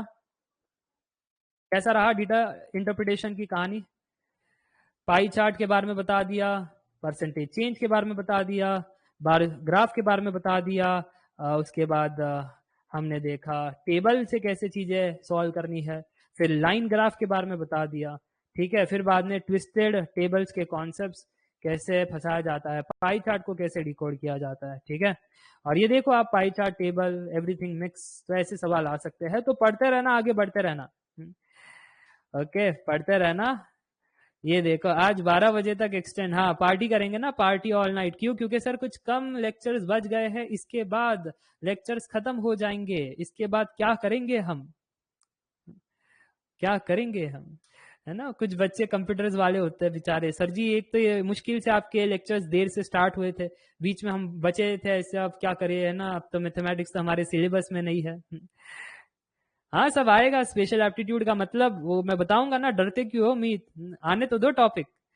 चलो, और लास्ट का जो एक लेक्चर है उसमें मैं सेट थियरी के क्वेश्चंस कराऊंगा, कुछ लॉजिकल रीजनिंग्स के क्वेश्चंस कराऊंगा, तो उसका वरी मत करना।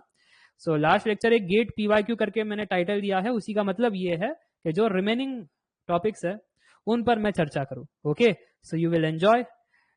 हाँ, set theory is nothing but, ये डर मत जाना, सेट थियरी यानी कंप्यूटर साइंस का कुछ बता रहा हूं, प्रोबेबिलिटी का वो वेन डायग्राम और वो सब कुछ है ना, बस उसी का बात है, उसी का बात है, और कुछ नहीं, और कुछ है ही नहीं उसके अंदर। वेन डायग्राम को कैसे हैंडल करना है, वो एक गोला, फिर वो दूसरा गोला, और तब तक तो ठीक है, जैसे ही वो तीसरा गोला आ जाता है परेशानी स्टार्ट हो जाती है।